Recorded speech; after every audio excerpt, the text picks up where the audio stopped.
Emma Carter sat at her rickety kitchen table, surrounded by a sea of overdue bills.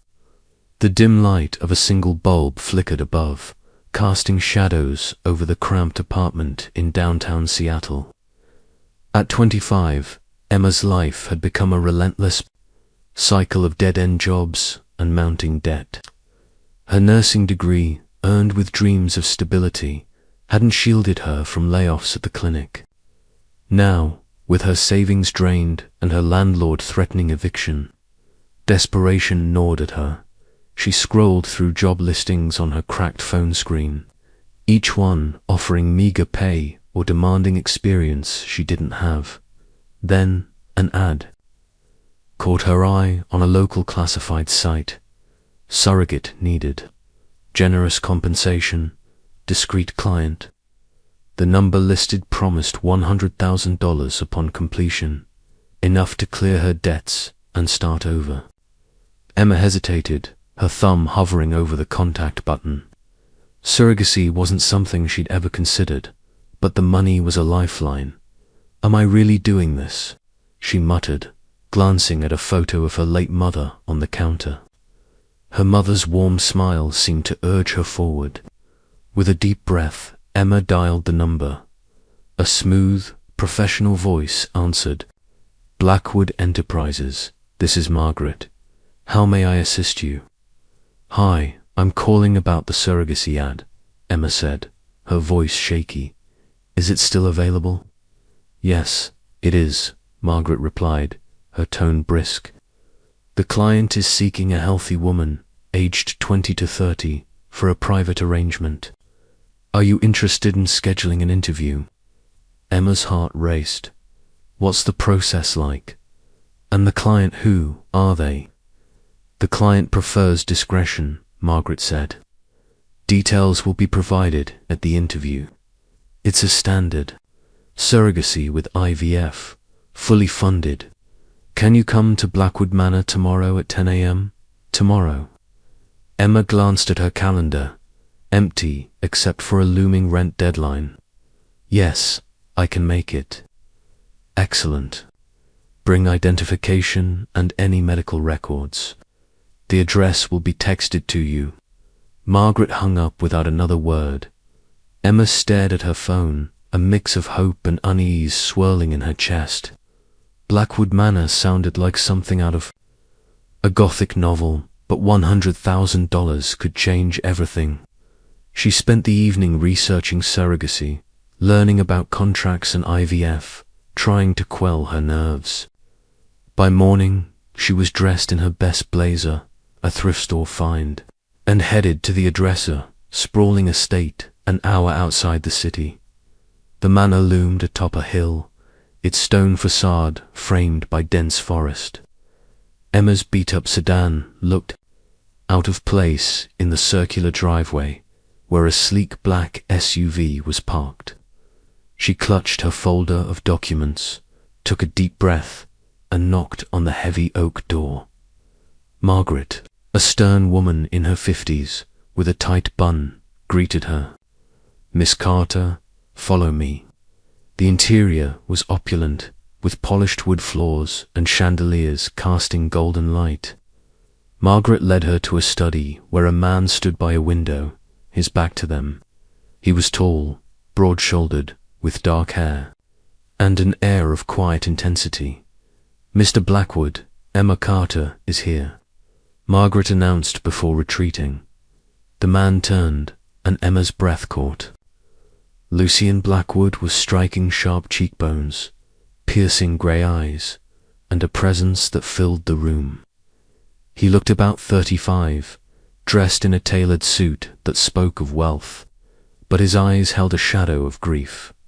"Miss Carter," he said, his voice deep and measured. "Thank you for coming. Please, sit." Emma settled into a leather chair, clutching her folder. "Thank you for seeing me, Mr. Blackwood. I saw your ad."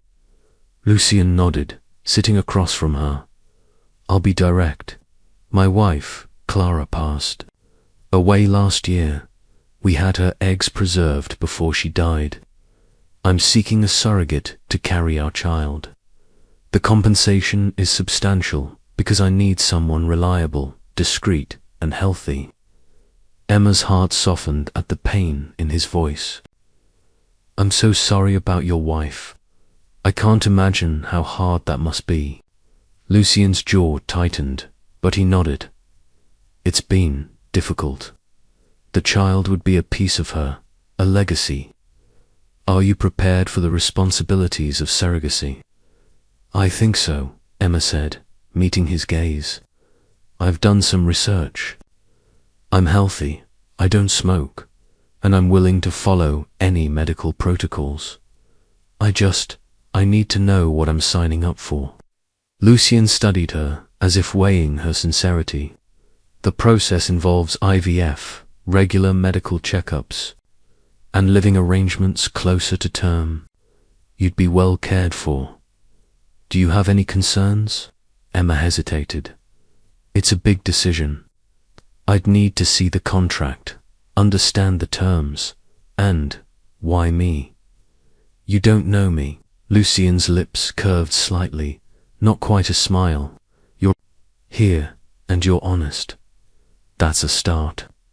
Margaret will provide the contract. Review it, ask questions.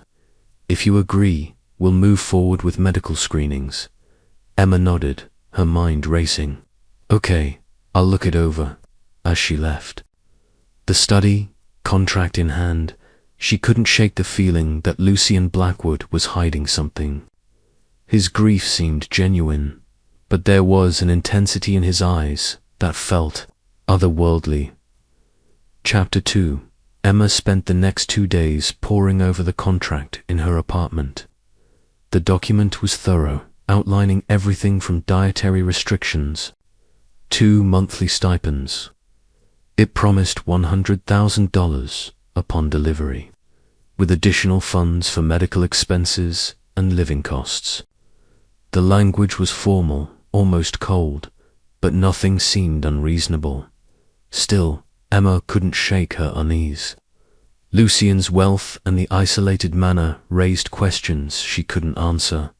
She called her best friend, Mia, for advice. They met at a coffee shop. The contract spread between them. This is insane, Emma, Mia said, sipping her latte. Her curly hair bounced as she leaned forward. $100,000, you'd be set. But this Blackwood guy, he's giving me creepy vibes. Why is he so private? He lost his wife, Emma said, flipping through the pages. He's probably just grieving. The contract looks legit. I checked with a legal aid clinic, and they said it's standard for surrogacy. Mia raised an eyebrow. Grieving or not, rich guys don't just pick random surrogates off the internet. What's his deal? Did you Google him? Emma sighed. I tried. Lucien Blackwood barely exists online.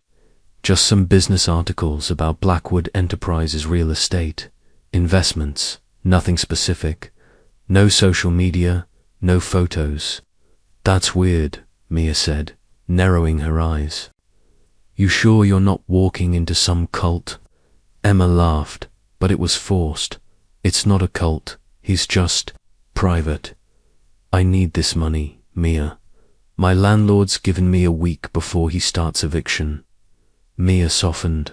I know, babe. Just be careful. Promise you'll call me if anything feels off. I promise, Emma said, squeezing her hand.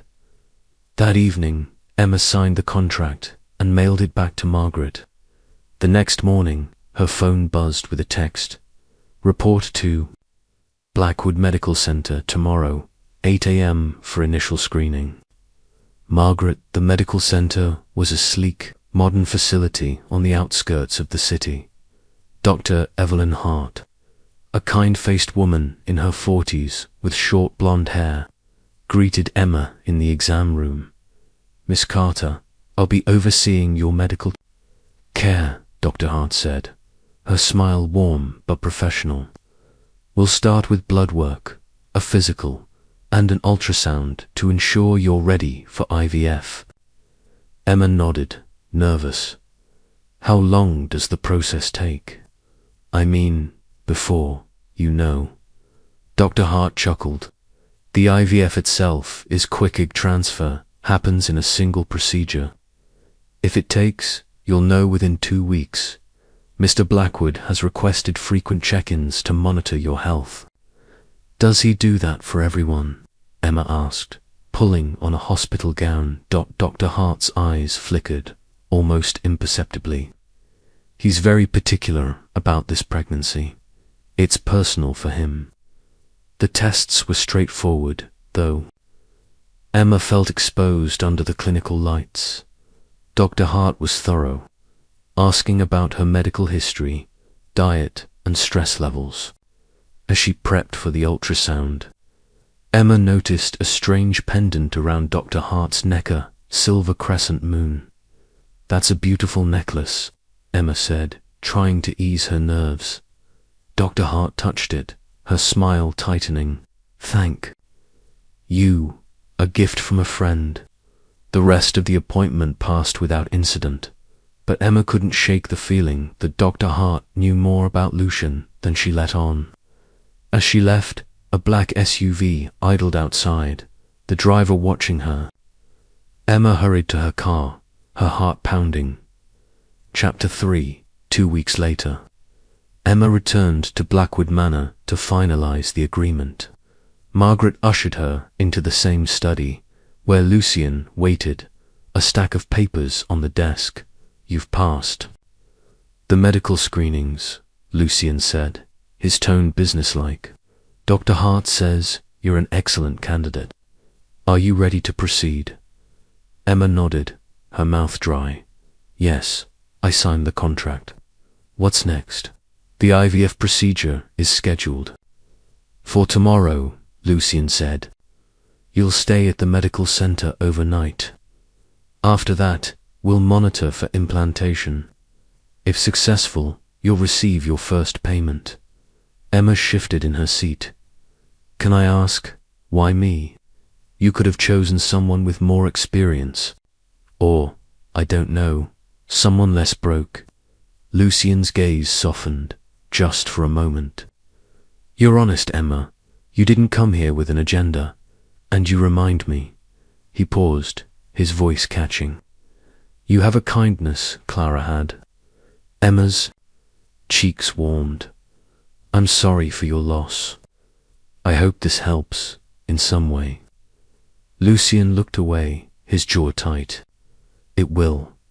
Clara wanted a child. This is for her. Margaret entered, breaking the tension. The car is ready to take you to the medical center, Miss Carter. Emma frowned. I can drive myself. For security reasons, we prefer to transport. You, Margaret said, her tone leaving no room for argument. Emma glanced at Lucian, who nodded. It's standard. You'll be safe. The drive to the medical center was silent, the driver a burly man with a scar on his neck saying nothing. Emma clutched her bag, the weight of her decision settling in. She was about to carry a stranger's child, tied to a man whose grief and wealth made him an enigma. At the center, Dr. Hart greeted her with a reassuring smile. Ready, Emma? The procedure's quick. You'll be under light sedation. Emma nodded, lying back on the table. Will it hurt? Not much, Dr. Hart said, prepping the equipment. You'll feel some discomfort, but I'll be here. The whole time, as the anesthesia took hold, Emma's last thought was of Lucian's grey eyes, haunted and unreadable. Chapter 4. Emma woke in a recovery room, groggy but comfortable. Dr. Hart sat beside her, checking a chart. Everything went perfectly, Dr. Hart said. The embryos were transferred.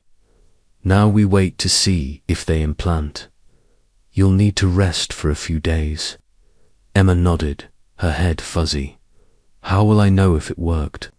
We'll do a blood test in 10 days, Dr. Hart said. Until then, avoid stress and heavy lifting. Mr. Blackwood's team will check on you.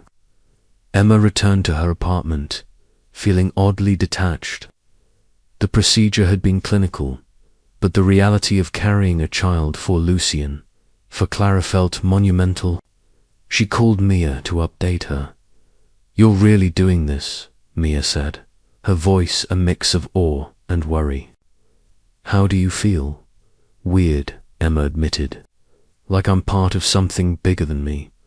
Lucien's so intense, but he seems to care about this baby." "Just keep your eyes open," Mia said. "Rich guys with mansions don't just hand out money for nothing." Over the next week, Emma noticed subtle changes. A black SUV appeared outside her apartment at odd hours, its tinted windows hiding the driver. She received daily texts from Margaret, reminding her to take prenatal vitamins. Once, she caught a glimpse of the scarred driver watching her from across the street. When she waved, he drove off. On the 10th day, Emma returned to the medical center. Dr. Hart drew blood, her expression neutral but kind. "You're holding up well," Dr. Hart said. "Any symptoms?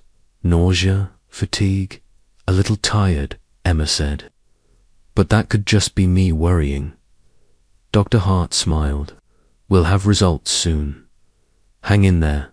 That evening, Emma's phone rang. "It was Lucien, Emma," he said, his voice softer than usual. "Dr. Hart called. The procedure was successful. You're pregnant." Emma's breath caught. "Really? I mean, that's good, right?" "It's more than good," Lucien said, a rare warmth in his tone. "Thank you, Emma. This means everything." As she hung up, Emma placed a hand on her stomach, a mix of fear and wonder washing over her. She was pregnant with Lucien Blackwood's child, tied to a man whose world she barely understood. Chapter 5. With the pregnancy confirmed, Emma's life shifted. Lucien sent a generous payment, enough to cover her rent and clear some debts. She quit her part-time barista job, focusing on her health as per the contract. But the black SUV became a constant presence, and Emma began to feel watched. One evening, restless and craving fresh air, she took a walk in the park near her apartment. The sun had set, casting the trees in shadow. As she followed a winding path, a rustling in the bushes made her freeze. Her heart pounded as she scanned the darkness. "Hello," she called, her voice trembling. No answer, but the rustling grew louder. Then she saw them, two glowing eyes, low to the ground, watching her. They weren't human. A low growl echoed, and Emma stumbled back, her pulse racing. "Stay calm," a voice said behind her. She spun to find the scarred driver from the SUV, his expression grim. "You shouldn't be out here alone." "Who are you?" Emma demanded, backing away. "What was that thing?" "Name's Marcus," he said, his voice gruff. "I work for Mr. Blackwood. That was just a dog. But you need to get home now." Emma didn't believe him. The eyes had been too large, too intelligent. She let Marcus escort her back to her apartment, his silence unnerving. Inside, she locked the door and called Lucien. "Emma, are you all right?" Lucien asked, concern in his voice. "No, I'm not," she snapped. "I saw something in the park, glowing eyes, like an animal, but not. And your driver, Marcus, was following me." "What's going on, Lucien?" There was a long pause. "I'll explain everything, but not over the phone. Come to the manor tomorrow. It's time you understood what you're part of." Emma hung up, her mind racing. The glowing eyes, Marcus's presence, Lucien's secrecy, it all pointed to something beyond her understanding. As she lay in bed, her hand on her stomach, She realized her life was no longer just her own. Whatever Lucien was hiding, she was about to find out. Chapter 6. Emma Carter's nerves were frayed as she drove to Blackwood Manor the next morning. The memory of glowing eyes in the park still vivid. Lucien Blackwood's cryptic promise to explain everything echoed in her mind, both a reassurance and a warning.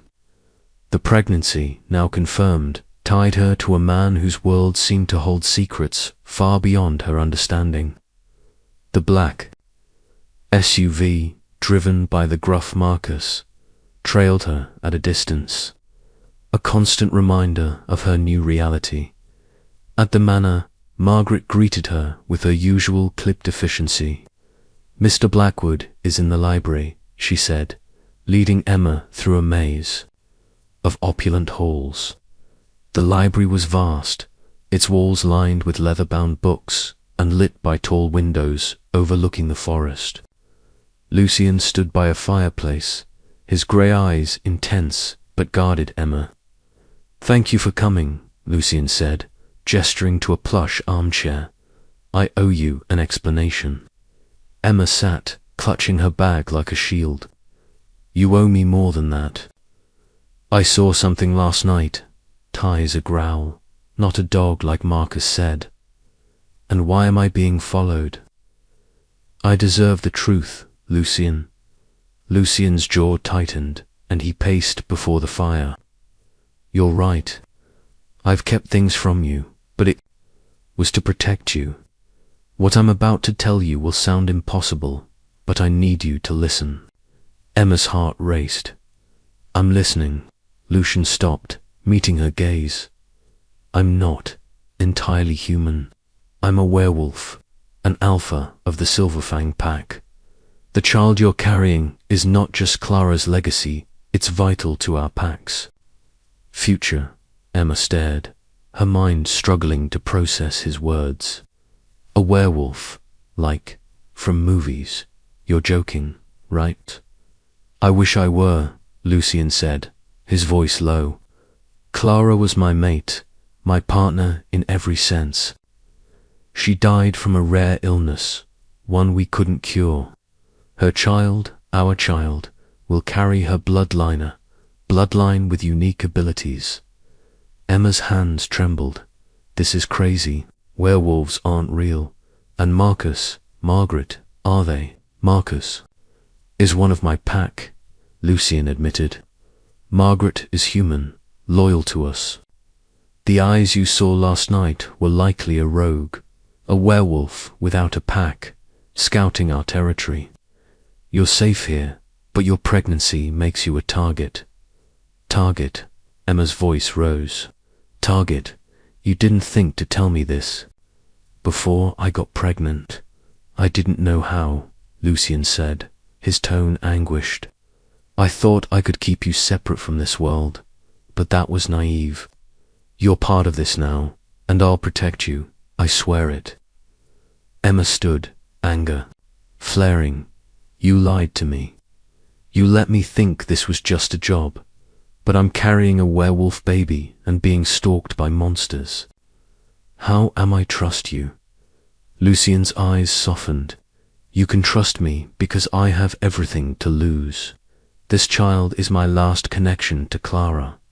I won't let anything happen to you or the baby." Emma sank back into her chair, overwhelmed. "I need time to think, and no more secrets." "No more secrets," Lucien promised. "You'll meet my pack tomorrow. They need to know you're their alpha surrogate. It'll help them accept you." Emma nodded, her mind reeling. As Margaret escorted her out, she glanced back at Lucien, his silhouette framed by the fire. He was a stranger, yet his grief and determination felt painfully human, or perhaps werewolf. Chapter 7. Emma barely slept that night, her dreams filled with snarling wolves and glowing beasts. She woke to a text from Dr. Evelyn Hart, reminding her of a checkup at the Blackwood Medical Center. The doctor's crescent moon pendant flashed in her memory. and Emma wondered how much Evelyn knew about Lucian's world at the clinic. Dr. Hart was her usual warm self, checking Emma's vitals with care. "Your hormone levels are excellent," she said, smiling. "The baby's developing well. Any symptoms?" "Just tired," Emma said, hesitant and stressed. "Lucian told me some things yesterday about werewolves." Dr. Hart's hand paused on the ultrasound machine, her expression unreadable. "Did he? That's a lot to take in." "You knew, didn't you?" Emma pressed, sitting up. "Your necklace, the way you talk about Lucian, you're part of this." Dr. Hart sighed, touching her pendant. "I'm human, Emma, but I've worked with the Silver Fang Pack for years. They're not monsters. Lucian's a good man, trying to hold his people together." "Why didn't you tell me?" Emma asked, her voice sharp. "It wasn't my place," Dr. Hart said gently. "Lucian had to decide when you were ready. This world is dangerous, and he's trying to protect you." Emma looked away, her anger mixing with fear. "I saw something in the park." Glowing eyes. "Lucian said it was a rogue werewolf. How am I supposed to feel safe?" Dr. Hart's eyes darkened. "Rogues are a problem. They're outcasts, often violent. Lucian's pack keeps them at bay, but you need to be cautious. Stick close to Marcus or the manor." Emma nodded, her stomach churning.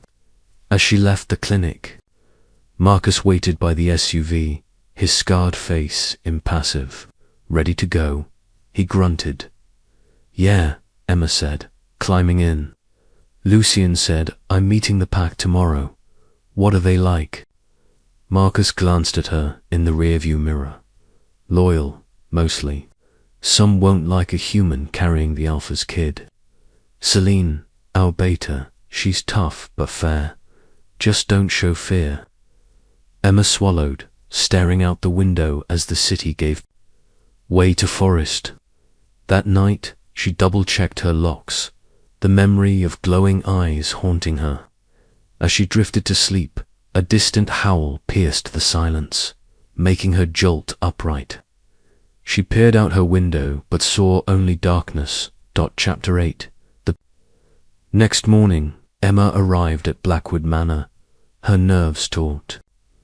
Lucian greeted her in the foyer, dressed in a simple black sweater that softened his imposing presence. "You're early," he said, a faint smile breaking through his usual reserve. "That's good. The pack respects punctuality." "I didn't sleep much," Emma admitted. "I heard howling last night." Was that Lucian's smile faded? Likely just the wind. "But I've increased patrols." "You're safe, Emma." She wanted to believe him, but the memory of the park lingered. Lucian led her to a clearing behind the manor, where a dozen people waited. Their eyes turned to her, some curious, others wary. A tall woman with short, dark hair stepped forward, her posture commanding. "This is Celine, my beta, Lucian," said Celine. "Meet Emma Carter, our surrogate." Celine's green eyes narrowed, assessing Emma. "A human," she said, her tone neutral but edged. "You're carrying the Alpha's heir." Emma squared her shoulders, refusing to shrink. "Yes, I signed a contract. I'm here to do my part." Celine's lips twitched, almost a smirk. "Bold. We'll see if you can handle it." "Enough," Lucian said, his voice firm. "Emma's under my protection. She's part of this now." The pack murmured, some nodding, others exchanging glances. A young man with sandy hair stepped forward, offering a grin. "I'm Nate, Scout." "Welcome, Emma. Don't mind Selenia, she's all bark." Selenia shot Nate a glare, but the tension eased slightly. Lucian introduced the others. Tara, a quiet healer. Jonah, a burly enforcer. and Leela, a teenager who stared at Emma with wide eyes. Each had a role, a family bound by loyalty, and something primal Emma couldn't yet grasp. Lucian addressed the group. Emma carries Clara's child, our future. She's human, but she's shown courage. I expect you to treat her as one of us. Jonah crossed his arms. She's not Pack. What if rogues come sniffing? Then we protect her, Lucian said, his tone leaving no room for argument. Any threat to Emma is a threat to the Pack. Emma felt their eyes on her, a mix of skepticism and curiosity. She cleared her throat. I don't know your world, but I'm not here to cause trouble. I just want to do this right for the baby, for Clara. Celine studied her, then nodded. Curtly, fair enough. Let's hope you're as tough as you sound. The meeting ended with Lucian assigning Marcus and Nate to escort Emma home. As they drove, Nate chatted lightly, easing her nerves. Pax just rattled, he said. Clara was our heart. You're stepping into big shoes. I'm not trying to replace her, Emma said. I'm just here, Nate grinned. That's enough for now. Chapter 9. Over the next week, Emma settled into a strange routine. She visited Dr. Hart for checkups, where the doctor confirmed the pregnancy was progressing well. Lucian called daily, his voice a mix of concern and formality. Marcus became her shadow, driving her to appointments or waiting outside her apartment. But Selena's skepticism lingered in Emma's mind, making her question her place in this. One afternoon, Emma received a call from Mia, her friend's voice bright. You've been ghosting me, Mia teased. How's the baby biz going? Emma hesitated, glancing at Marcus outside her window. It's intense. The client's family is complicated. I'm okay though. Complicated how? Mia pressed. You sound weird. Spill. I can't, Emma said, lowering her voice. It's just a lot. I'll tell you when I can. Mia sighed. Fine, but I'm coming over soon. You're not doing this alone. After hanging up, Emma felt a pang of guilt. Keeping Mia in the dark was hard, but how could she explain werewolves? That evening, she found a note slipped under her door. Stay out of the woods. M. Marcus, Emma muttered, crumpling the note. She called Lucian, her frustration boiling. Over. Did you tell Marcus to leave creepy notes? She demanded. Lucian's voice was calm but tense. No, but I'll speak to him. What did it say? Stay out of the woods, Emma said. What's he hiding? A pause. The woods around the manor are our territory, but rogues have been spotted. Marcus is overprotective. I'll handle it. Emma hung up, unconvinced. She couldn't shake the feeling that Marcus or someone else was watching her too closely. That night, she dreamed of Clara, a faceless woman with sad eyes, whispering, "Protect my child." Chapter 10. Emma's next visit to Blackwood Manor was different. Lucian invited her to dinner, a gesture that felt oddly personal. The dining room was grand, its long table set for two. Lucian sat at the head, his usual intensity softened by candlelight. I thought we should talk, he said, pouring her water, not as Alpha and Surrogate, but as people. Emma raised an eyebrow, picking at her salad. You're not exactly the small talk type. Lucian chuckled, a rare sound. Fair, but you're carrying my child. I want to know you. Emma, who are you beyond the contract? Emma hesitated, surprised by his sincerity. I'm just me. Grew up in Seattle, lost my mum a few years ago. Been scraping by since. I took this job to start over. Lucian nodded, his eyes searching hers. You're stronger than you think. Not many would face my world and stand their ground. Your world's terrifying, Emma said, meeting his gaze. Werewolves, rogues, packs. I'm trying to keep up, but I feel like I'm in over my head. You are, Lucien said bluntly. But you're not alone. The pack, Dr. Hart, me, we're here. Emma softened, but her questions lingered. Tell me about Clara. What was she like? Lucien's expression shifted, a mix of love and pain. Clara was fierce, kind, the heart of our pack. She believed in unity, in hope. Her illness, it came suddenly, a curse we couldn't break. This child is her dream, a curse. Emma frowned. You didn't mention that before. Lucien looked away, his fingers tightening on his glass. It's complicated. I'll tell you more when the time's right. For now, know that you're giving Clara's dream life. Emma wanted to press, but his grief stopped her. They ate in silence, the weight of Clara's legacy between them. As she left, Lucien handed her a small box. What's this? Emma asked, opening it to find a silver bracelet with a crescent moon charm. A token, Lucien said. It marks you as under my protection. Wear it. Emma slipped it on, its cool metal grounding her. Thank you, Lucien. As Marcus drove her home, Emma touched the bracelet, feeling both protected and trapped. The pack, Clara. The curse each revelation pulled her deeper into a world she wasn't sure she could survive. Chapter 11. Emma Carter stood at the edge of Blackwood Manor's sprawling grounds, her suitcase in hand as the reality of her decision sank in. Lucien Blackwood had insisted she move into the pack's compound for her safety, and with rogue werewolf sightings escalating, she couldn't argue. The silver crescent moon bracelet on her wrist, a gift from Lucien, glinted in the morning sun, a constant reminder of her new world.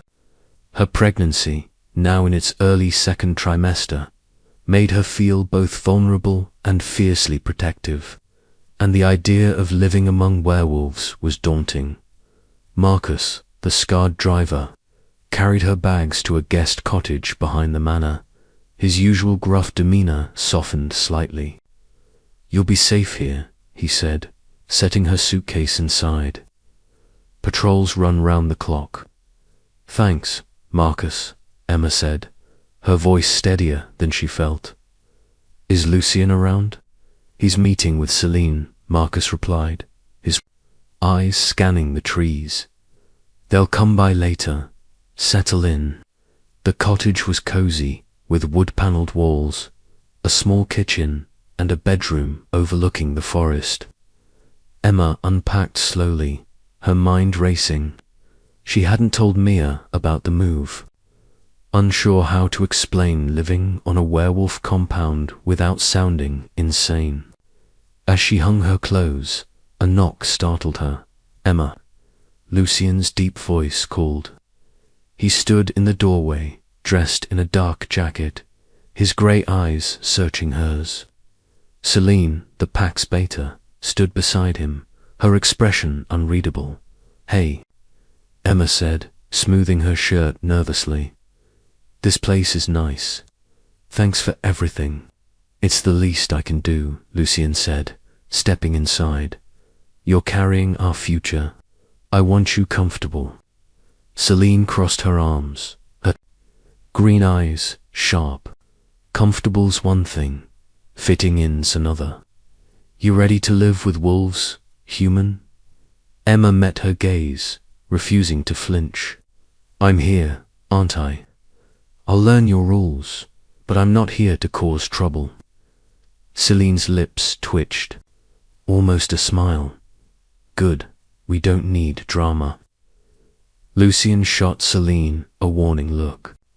Emma's under my protection. The pack will respect her. Some won't like it, Celine said bluntly. Jonah's already grumbling about a human on our land. Then Jonah will answer to me, Lucian said, his voice hard. He turned. To Emma, you'll have a guard at all times, Marcus or Nate. Dr. Hart will visit weekly. Any questions? Emma hesitated, clutching her bracelet. What about rogues? You said they're targeting me. Why? Lucian's jaw tightened. The child you carry is Clara's bloodline. Some rogues believe it holds power abilities we don't fully understand. We'll keep them at bay. Emma's stomach churned. Power. What kind of power? We don't know yet, Lucian admitted. Clara's lineage was unique. For now, focus on staying safe. Celine snorted. Safe's relative. She needs to know how to survive here, not just hide. Then teach her, Lucian said, his tone final. Celine, you'll show Emma our ways. Start tomorrow. Celine raised an eyebrow but nodded. Fine, don't expect me to hold her hand. As they left, Emma sank onto the couch, overwhelmed. She was no longer just a surrogate. She was a pawn in a supernatural game she barely understood. That night, she called Mia, needing a tether to her old life. You moved where? Mia's voice crackled over the phone. Some rich guy's estate. Emma, this is nuts. It's temporary, Emma lied, staring out at the dark forest. For the pregnancy, better medical care. Mia huffed. You're hiding something. I'm coming to visit, and you can't stop me. Not yet, Emma said quickly. It's complicated. I'll explain soon, I promise. After hanging up, Emma lay awake, the howls in the distance, no longer just the wind. She touched her stomach, whispering, We'll be okay, little one. Chapter 12. The next morning, Celine arrived at the cottage, her posture all business. She wore a leather jacket and boots, her dark hair pulled back. Ready to learn? She asked, tossing Emma a water bottle. We're starting with basics. Emma, dressed in jeans and a sweater, followed her to the clearing where she'd met the pack. Nate, the sandy-haired scout, waved cheerfully, while Jonah, the burly enforcer, watched with a scowl. Tara, the healer, and Leela, the teenager, lingered nearby, observing. What's first? Emma asked, trying to match Celine's confidence. Awareness. Celine said, Wolves rely on senses sight, smell, sound. Humans are dull, but you can sharpen up. Close your eyes. Emma obeyed, feeling exposed. Now what? Listen, Celine said. Tell me what you hear. Emma focused, hearing. Birds, rustling leaves, and footsteps. Someone's moving to my left, she said. Good, Celine said. That's Nate, trying to sneak up. Open your eyes. Nate grinned, holding up his hands. Not bad for a human. Jonah snorted. She's slow. A rogue'd have her throat by now. Ease up, Jonah, Tara said, her voice soft but firm. She's trying. Emma's cheeks burned, but she stood taller. I'm here to learn. Teach me. Celine nodded, almost approvingly. Next, movement. Wolves are fast, precise. You're pregnant, so no combat, but you can practice footing. She led Emma through drills, teaching her to move quietly and avoid tripping. As they worked, Leela approached shyly. You're brave, she said, her voice barely audible. Coming here, I mean. Emma smiled. Thanks, Lila. I'm just figuring it out. By noon, Emma was exhausted but exhilarated. Celine dismissed her, saying, Not bad for day one. Keep practicing. That afternoon, Dr. Hart arrived for a checkup, her crescent moon pendant glinting. You're glowing, she said, checking Emma's pulse. Pregnancy's on track. How's life with the pack? Intense, Emma said, lying on the cottage's small bed.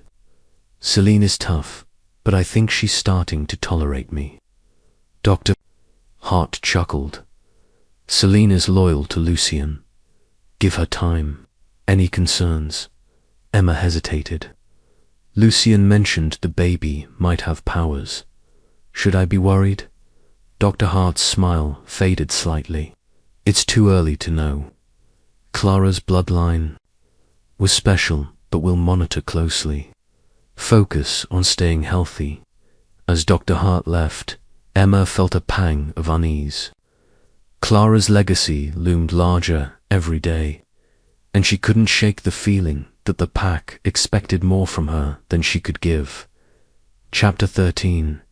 A week into her stay, Emma woke to chaos. Shouts echoed outside, and she peered through her window to see Lucien, Celine, and Jonah in the clearing, surrounded by pack members. Marcus stood guard at her door, his face grim. What's happening? Emma asked, pulling on a jacket. Stay inside, Marcus said. Outpost got hit last night. Rogues. Emma's heart raced. Was anyone hurt? Marcus hesitated. 2 scouts injured. We're handling it.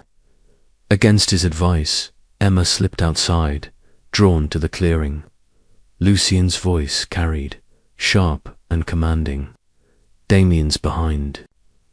This, he said. He's testing us, targeting our edges. Who's Damien? Emma asked, stepping forward. The pack fell silent, all eyes on her. Celine's glare was icy.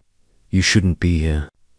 Let her stay, Lucien said, his tone firm. She deserves to know. He faced Emma. Damien's a rogue alpha, exiled years ago. He wants control of the Silver Fang pack, and he knows about the child.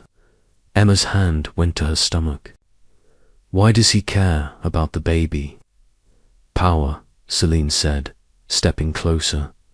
Clara's bloodline could shift the balance. Damien thinks he can use the child to rally rogues. Emma's knees weakened. Use how? What does he want? We don't know his full plan, Lucien said, his eyes dark. But he's dangerous. You're safe here, Emma, but we're doubling patrols. Nate approached, his usual grin gone. We found tracks near the outpost. Smelled like Damien's crew. They're bold. Jonah growled. We should hunt them down, not cower here. Enough, Lucien snapped. We protect our own first. Emma, you're not to leave the compound without me or Celine. Emma nodded, fear coiling in her chest. As the pack dispersed, terror pulled her aside. Don't let Jonah scare you, she said. He's loyal, just gruff. Thanks, Tara, Emma said, grateful for the kindness. But Damien's name lingered, a shadow over her new home. That night, Emma called Lucien to her cottage, needing answers. You said no more secrets, she said, pacing. Tell me about Damien. Why was he exiled? Lucien sighed, sitting on the couch. Damien was my brother's beta. When my brother died, Damien challenged me for alpha. He lost, turned rogue, and swore revenge. He's cunning, Emma. He'll exploit any weakness. Am I a weakness? She asked, her voice small. Lucien met her gaze. You're a strength. You're giving us hope.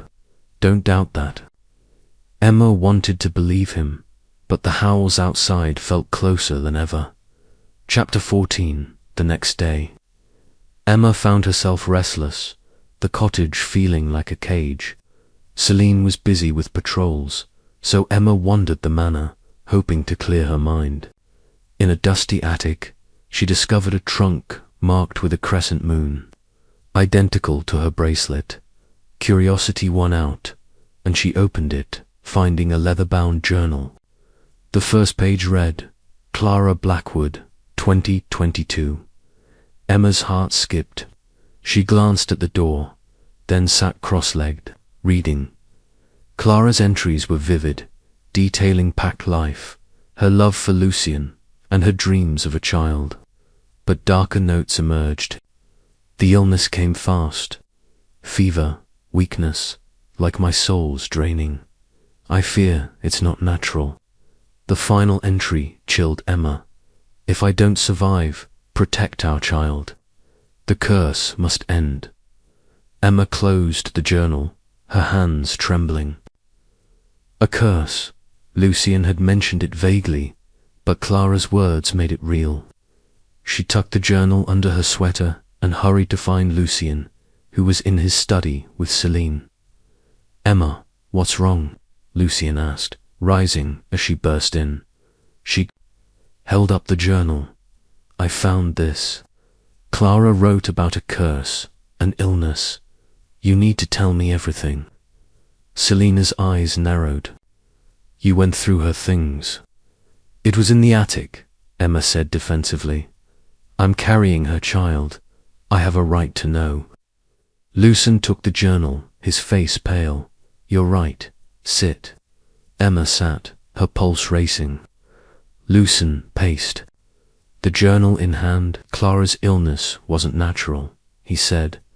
We suspect a curse tied to her bloodline. It weakened her, killed her, slowly. We couldn't break it. Emma's mouth went dry. Could it affect the baby?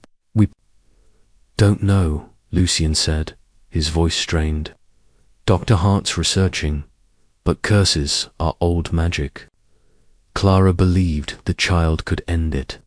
Celine crossed her arms. Or inherit it. We can't ignore that. Emma glared at her. You think I'm risking my life for nothing? I think you're human, Celine said. You don't know. Our world's stakes. Stop, Lucien said, his voice cutting through. Emma's part of this. We trust her. Emma clutched her bracelet, Clara's words echoing. I'll help however I can, she said, but no more half-truths. Lucien nodded, his eyes haunted. No more. Chapter 15. The journal's revelations left Emma reeling, but life on the compound pressed on. She trained daily with Celine, who pushed her harder, teaching her to read tracks and recognize scents. You're not a wolf, Celine said during a drill, but you can think like one. Emma panted, wiping sweat from her brow. I'm trying. Why do you care so much? Celine paused, her expression softening. Clara was my friend. If you're carrying her legacy, I owe her to make sure you don't fail. Emma nodded, a grudging respect forming. Thanks, Celine. That afternoon, Lucien invited Emma to a pack meal, a rare gathering in the Manor's dining hall. Nate joked to ease the tension, while Leela asked Emma about human life, her eyes wide. Jonah remained distant, but Tara offered her extra food, saying, You're eating for two. After dinner, Emma and Lucien walked the grounds, the moon casting shadows. You're fitting in, he said, his voice warm. I didn't expect it so soon. They're your family, Emma said. I see why you fight for them. Lucien stopped, his gaze intense. You're part of that now. You know that, right? Emma's heart skipped, his closeness stirring something she couldn't name. I'm trying to be, she said softly. He reached out, then pulled back, his face guarded. Get some rest, Emma. As she returned to her cottage, Marcus nodded from his post. Inside, she touched her stomach, Clara's journal on her nightstand. The pack was becoming home, but Damien's threat and the curse loomed, binding her to a future she couldn't predict. Chapter 16. Emma Carter's life at Blackwood Manor had settled into a precarious rhythm, her pregnancy now visibly shaping her silhouette. The Silver Fang Pack's compound, once alien, felt like a strange home, but the threat of Damien, the rogue alpha, and the mystery of Clara's curse kept her on edge. The crescent moon bracelet Lucien had given her was a constant weight on her wrist, a symbol of protection and obligation. Today, a meeting of allied packs was set to convene at the manor, and Lucien had asked Emma to attend. A decision that stirred unease among some pack members. In the cottage, Emma adjusted her sweater, trying to mask her nerves. A knock broke her thoughts. Selene, the pack's beta, stood in the doorway, her green eyes sharp but less hostile than before. "Ready?" Selene asked, leaning against the frame. "This meeting's a big deal. Rival alphas don't like outsiders, especially humans." Emma squared her shoulders. "Lucien wants me there. I'm not hiding." Selene's lips twitched. "You've got spine, I'll give you that. Just don't expect a warm welcome." They walked to the manor's great hall, where a long table was set for a dozen leaders. Lucien stood at the head, his presence commanding, flanked by Jonah and Nate. Tara and Lila arranged refreshments, while Marcus guarded the entrance. The air buzzed with tension as unfamiliar faces filled the room. Alphas and betas from neighboring packs, their eyes lingering on Emma. Lucien gestured her to a seat beside him. "Emma, this is about unity," he said quietly. "Your presence shows our strength." A broad-shouldered man with a grey beard spoke up, his voice gruff. "Lucien, wise, a human here. This is pack business. This is Roland, alpha of the Iron Cloud pack," Lucien said, his tone even. "Emma carries my air. Roland, she's pack business." Whispers rippled through the room. A sleek woman with dark braids, Seraphine, alpha of the Moon Shadow pack, leaned forward. "A human. Surrogate, bold move, Blackwood. But rogues are circling. Damien's spreading rumors, your pack's weak without Clara." Emma's stomach tightened. Lucien's hand clenched the table. "Damien's a liar," he said. "My pack is stronger than ever. Emma's proof of our future." Jonah snorted, earning a glare from Selene. "Some future," he muttered. "A human can't lead." "Enough," Lucien snapped. "Emma's under my protection. Any challenge to her is a challenge to me." Roland raised a hand. "No one's challenging Blackwood, but Damien's attacks are bolder. He hit one of my outposts last week. He's after your child." Emma's breath caught. "Why me?" she asked, her voice cutting through the murmurs. "What does Damien want with the baby?" Seraphine's eyes softened slightly. "Power. Girl, Clara's bloodline was rare. Some say her kin could wield old magic. Damien thinks your child's the key." Lucien's jaw tightened. "He'll never touch her. We're fortifying our borders, doubling patrols." The meeting dragged on, strategies debated, but Emma felt the weight of every glance. As it ended, Selene pulled her aside. "You held your own," she said, "but Jonah's not alone. Some pack members think you're a liability." Emma's chest ached. "I'm trying, Selene. What more do they want?" "Time," Selene said. "Or a miracle." That night, Emma lay awake, the meeting's words echoing. She touched her belly, whispering, "We'll prove them wrong, little one." Chapter 17. The next morning, Emma sought out Dr. Evelyn Hart, needing clarity about the curse Clara's journal had mentioned. She found the doctor in a small office at the manor, organizing medical supplies. The crescent moon pendant gleamed. At Evelyn's throat, a reminder of her ties to the pack. "Emma, good to see you," Evelyn said, her smile warm. "How's the pregnancy?" "Fine," Emma said, sitting. But I need answers. Lucien said, "You're researching Clara's curse. What is it?" Evelyn's smile faded. "Lucien told you about that." "I found Clara's journal," Emma said, her voice firm. "She wrote about an unnatural illness, a curse." "Is it true?" Evelyn sighed, setting down a clipboard. "Yes. Clara's illness wasn't medical, it was supernatural, we suspect. A blood curse tied to her lineage. It drained her strength, killed her slowly." Emma's hands trembled. "Could it hurt the baby?" "We don't know," Evelyn admitted. "I've been studying old texts, but curses are rare. Clara's bloodline was powerful. Her ancestors wielded magic, maybe even controlled pack bonds. The curse might target that power." Emma's mind raced. "Why didn't you tell me sooner?" "It's not my call," Evelyn said, her eyes apologetic. "Lucien wanted to protect you. But you're right to know. I'll keep you updated, I promise."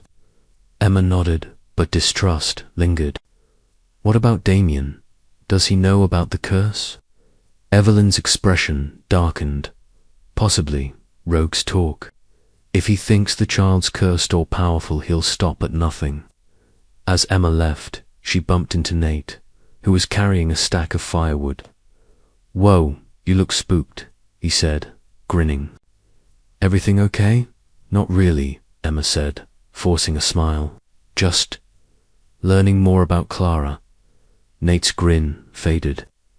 "She was our heart. You're doing her proud, Emma." "Thanks, Nate," she said, but her thoughts were on Evelyn's words. She needed to talk to Lucien. She found him in the library, poring over maps. "Lucien, we need to talk," she said, closing the door. "Evelyn told me about the curse. Why didn't you trust me with this?" Lucien stood, his face taut. "I didn't want to scare you. You're already carrying so much." "I'm not fragile," Emma snapped. "I'm carrying your child, living with wolves, dodging rogues. I can handle the truth." Lucien's eyes softened. "You're right. I'm sorry. The curse killed Clara. I couldn't save her, and I'm terrified. It'll take you or the baby." Emma's anger wavered. "We'll face it together. No more secrets. No more," Lucien promised, his voice raw. As she left, Emma felt a flicker of trust. But the curse's shadow loomed larger than ever. Chapter 18. Emma's training with Celine intensified, focusing on evasion and awareness. One crisp afternoon, they trekked through the forest, Celine teaching her to spot rogue tracks. Emma's pregnancy slowed her, but she pushed through, determined to prove her worth. "See this," Celine said, pointing to claw marks on a tree. "Rogue, fresh, maybe last night." Emma shivered, clutching her bracelet. "Are we safe out?" "Here, safe as we can be," Celine said, her eyes scanning the trees. "Stay sharp." A rustling broke the silence, and Celine tensed, hand on a knife at her belt. "Get behind me," she whispered. Emma obeyed, her heart pounding. A figure emerged, a young man, no older than 20, with wild hair and glowing amber eyes. His clothes were torn, his stance feral. "Who are you?" Celine demanded, stepping forward. The man snarled, his voice guttural. "Tell Blackwood, Damien's coming. The child's ours." Emma's blood ran cold. Celine lunged, but the rogue was fast, dodging and swiping at her. A low growl rumbled, and Emma gasped as the man's body contorted, bones cracking, fur sprouting. In seconds, a massive wolf stood before them, its eyes locked on her. "Run," Celine shouted, tackling the wolf. Emma stumbled back, adrenaline surging. She sprinted toward the compound, branches whipping her face. Behind her, Selena's shouts, mixed with snarls. She reached the clearing, collapsing as Marcus and Jonah rushed toward her. "What happened?" Marcus demanded, helping her up. "Rogue," Emma gasped. "Selena's fighting it. In the woods." Jonah growled, sprinting into the trees with Nate close behind. Marcus led Emma to the manor, where Lucien met them, his face pale. "Emma, are you hurt?" he asked, gripping her shoulders. "No," she said, trembling. "But Selena, she's out there." Lucien's eyes darkened. "Stay here." "Marcus, guard her." Minutes later, Selene limped into the clearing, bloodied but alive, supported by Jonah. "He got away," she said, wincing. "Said Damien wants the child." Lucien's fists clenched. "We're locking down the compound. No one leaves alone." Emma touched her belly. The wolf's amber eyes burned into her memory. "What do they want with the baby?" she whispered. Lucien met her gaze, his voice grim. "Whatever it is, they won't get it." That night, Emma couldn't sleep, the transformation replaying in her mind. She was no longer just a surrogate. She was a target in a war she hadn't chosen. Chapter 19. The rogues' attack left the pack on high alert. Patrols doubled, and Emma confined to the compound. She felt caged, but Lucien's protectiveness and Selene's grudging respect kept her grounded. One evening, she joined Tara and Lila in the manor's kitchen, helping prepare a meal to ease her restlessness. "You're good at this," Tara said, watching Emma chop vegetables. "Ever cooked for a crowd?" "Only for my mom and me," Emma said, smiling faintly. "She loved my stew." Lila, peeling potatoes, looked up shyly. "Was your mum like you? Brave?" Emma's throat tightened. She was braver. She raised. "Me alone, never complained." Tara touched her arm. "You're like her, then, facing all this." As they worked, Nate burst in, his face grim. "Lucien needs you, Emma. Study, now." Emma wiped her hands, heart racing. In the study, Lucien stood with Selene and Dr. Hart, a map spread before them. "Emma, sit," Lucien said, his voice tense. "We've got news. What's wrong?" Emma asked, sinking into a chair. Selene crossed her arms. "Our scouts found a rogue camp 10 miles out. Damien's there, rallying others. He's spreading lies about the child, says it's cursed, destined to destroy us." Emma's hand went to her stomach. "Destroy? Why would anyone believe that?" "Fear," Lucien said. "Damien's exploiting the curse rumors. He claims the child's power threatens all packs." Dr. Hart spoke up. "I've found references in old texts. Clara's bloodline might amplify pack bonds or break them. Damien could twist that into a weapon." Emma's voice shook. "So he wants the baby to control packs, or kill it," Selene said bluntly. To stop the threat, Emma glared at her. "You don't sugarcoat, do you?" "Truth saves lives," Selene said. "You need to be ready." Lucien leaned forward. "We're planning a preemptive strike. Hit Damien's camp before he moves." Emma's eyes widened. "A strike? What if it makes things worse?"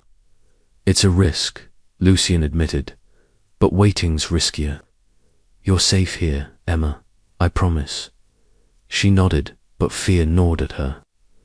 As the meeting ended, Dr. Hart pulled her aside. "You're strong, Emma," she said. "Clara would be proud."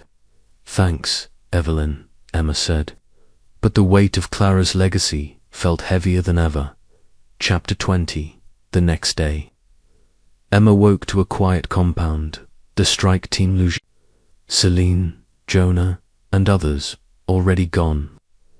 Nate stayed behind, guarding her cottage with Marcus.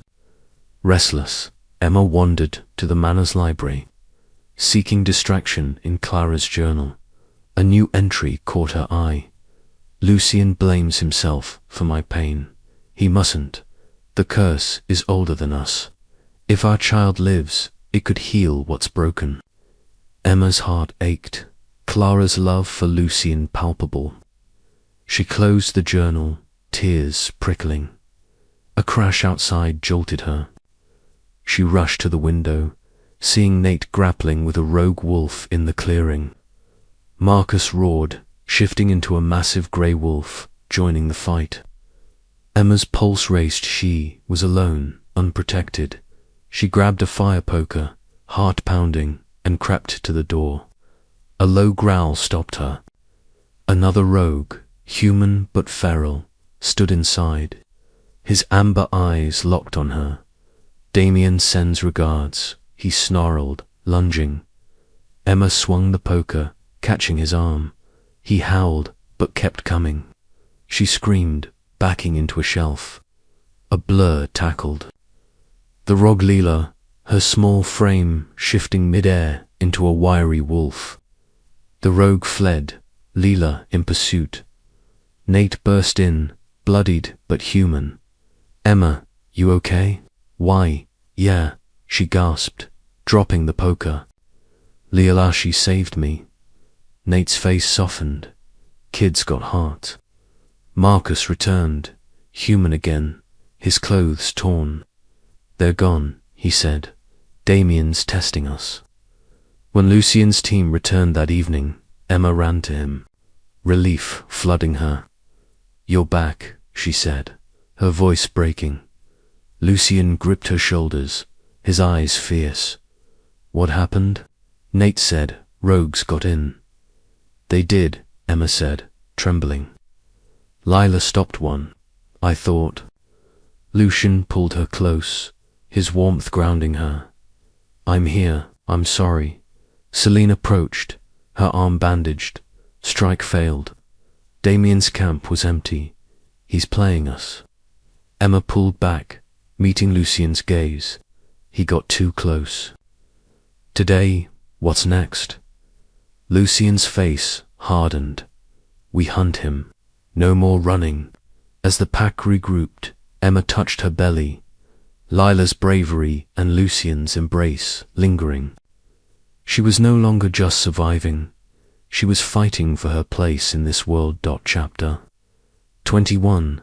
The rogue attack on the Silverfang Pack's compound left Emma Carter shaken. But Leela's bravery and Lucien Blackwood's fierce protectiveness anchored her.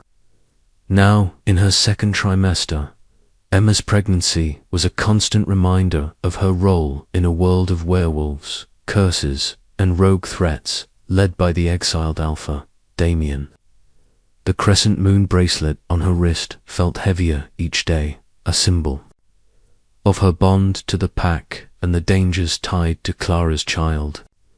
As the pack regrouped, Emma struggled with her growing feelings for Lucien, a complication neither could afford. In the manor's library, Emma sat with Lucien, the fire casting shadows across his chiseled face. Maps and reports littered the table, detailing Damien's latest movements.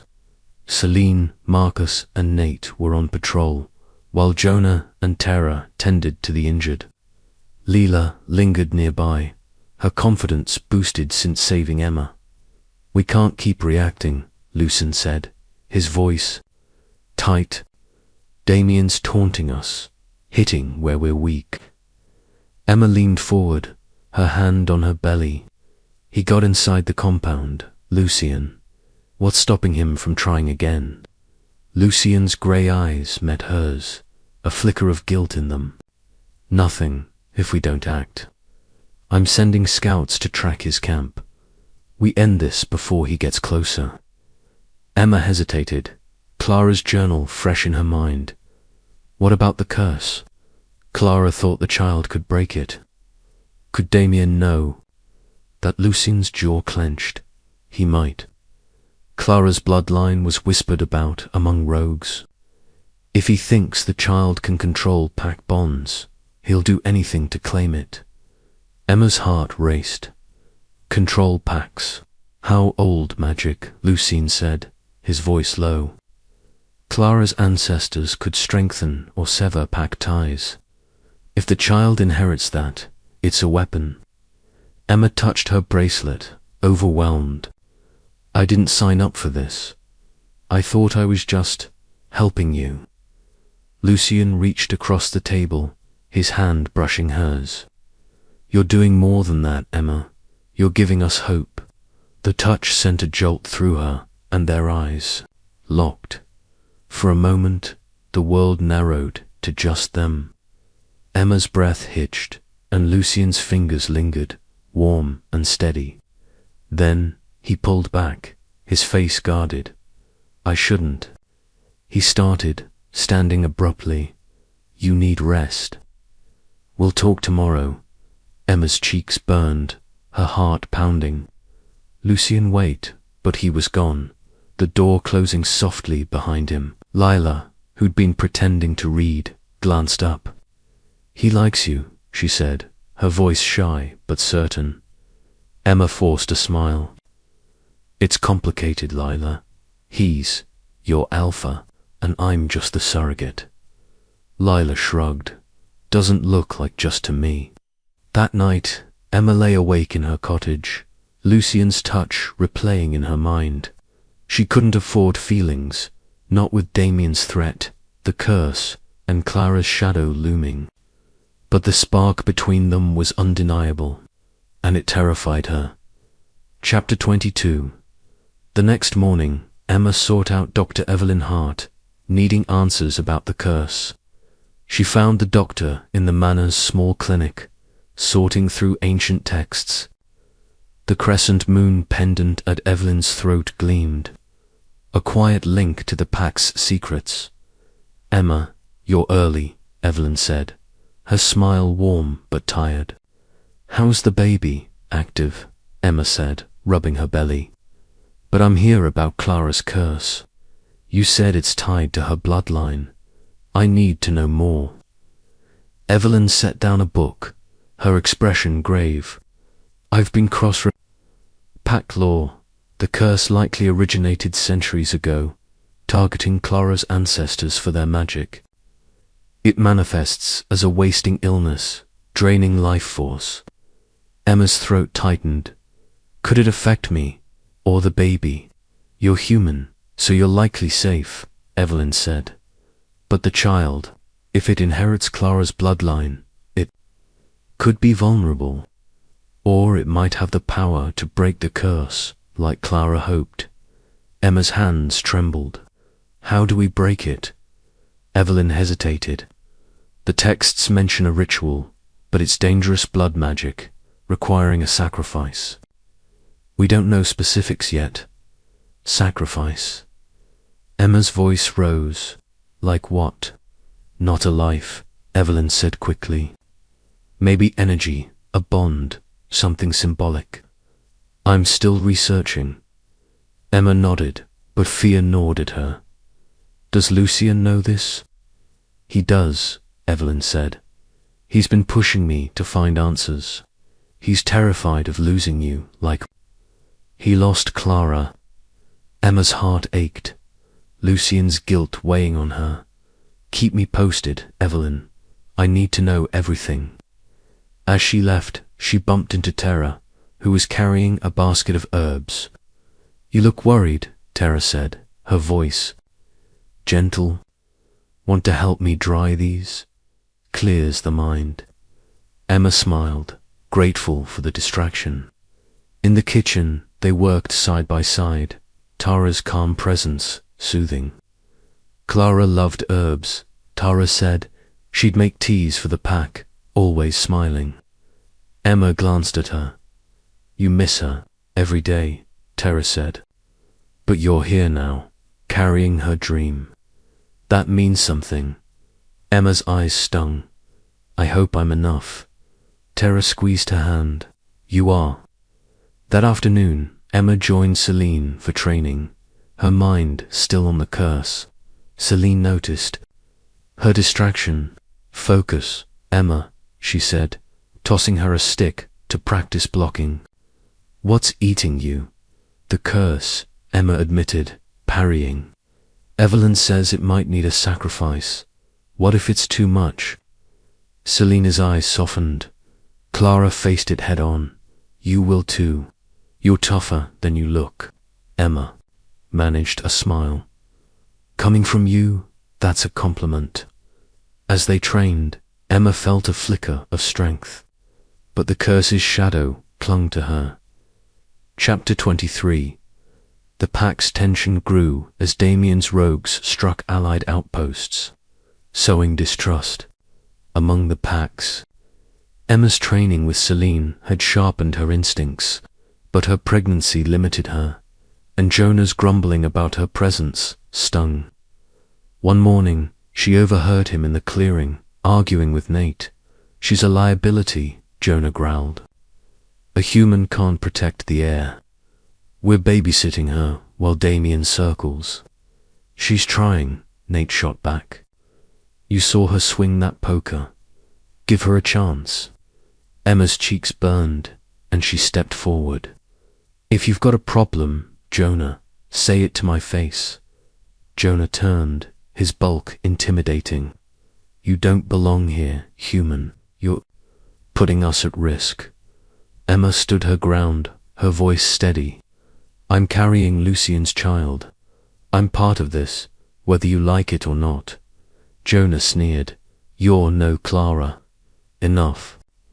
Lucien's voice cut through, his presence silencing the clearing. He strode toward them, his eyes blazing. Jonah, you challenge Emma, you challenge me. Is that what you want? Jonah's jaw tightened, but he backed down. No, Alpha. Lucien turned to Emma, his gaze softening. You, okay? Yeah, she said, her heart racing. But I'm tired of proving myself. Lucien addressed the pack who'd gathered. Emma's one of us. She's risked everything for our future. Anyone who doubts her answers to me. Nate clapped her shoulder, grinning. Told you, Jonah's all bark. Jonah stalked off, but Lila ran to Emma, hugging her. You're awesome, she whispered. Emma smiled, but Jonah's words lingered. That evening, she found Lucien in his study, staring at a photo of Clara. You didn't have to do that, she said, closing the door. Defend me like that. I did, Lucien said, setting the photo down. You're not just a surrogate, Emma. You're important. The air thickened, their earlier spark resurfacing. Emma stepped closer, her voice soft. Lucien, what are we doing? This, us. It's complicated. Lucien's eyes darkened. It is Clara's gone, but you're here, and I. He stopped, his hand brushing her cheek. I can't let this happen. Not now. Emma's heart ached, but she nodded. I know. As she left, the distance between them felt like a wound, but duty bound them both. Chapter 24. The next day, Emma woke to whispers of trouble. Marcus knocked on her cottage, his face grim. Salinas in the manor. She was seen meeting a Moonshadow Pack scout last night. Emma's stomach dropped. Celine, why? Don't know, Marcus said. Lucien's questioning her. You should be there. In the great hall, Lucien faced Celine, his expression a mix of anger and betrayal. The pack watched, tense. Emma slipped in, standing beside Nate. Explain yourself, Lucien said, his voice cold. Why meet a rival pack in secret? Celine stood tall, her green eyes defiant. I was gathering intel. Seraphine's pack's been hit by rogues too. I thought we could share info. Without telling me, Lucien snapped. You're my beta.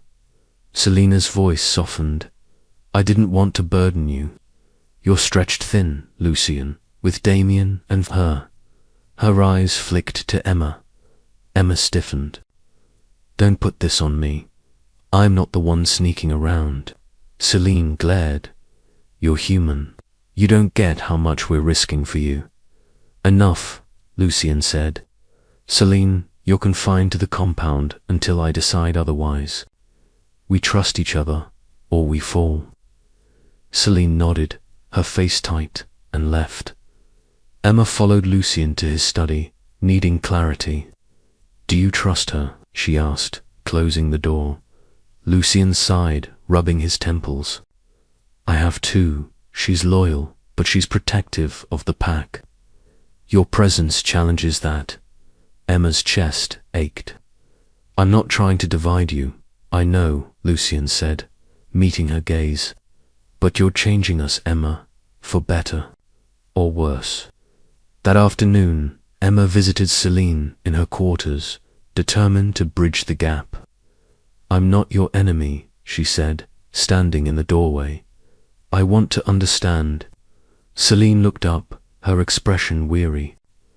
Clara was my sister, not by blood, but by bond. Losing her broke us. I'm scared you'll break us more. Emma sat beside her. I'm scared too, but I'm here, Celine. Help me be enough. Celine studied her, then nodded. Will. See, as Emma left, a fragile truce formed. But trust remained a delicate thread. Chapter 25. A week later, Emma woke to a strange sensation of warmth in her chest, pulsing with her heartbeat. She dismissed it as pregnancy hormones, but it persisted during her checkup with Dr. Hart. You're healthy, Evelyn said, checking the ultrasound, but you seem different. Any unusual symptoms? Emma hesitated. I feel warm. Sometimes, like energy in here. She touched her chest. Evelyn's eyes widened. Describe it. It's like a hum, Emma said. Stronger when I'm near Lucien or the pack. Evelyn set down her tablet, her voice urgent. Emma, this might be the child's power. Clara's bloodline could be manifesting through you, amplifying your connection to the pack.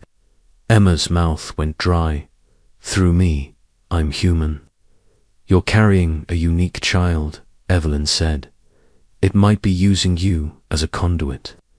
We need to tell Lucien. They found Lucien in the clearing, training with Nate and Jonah.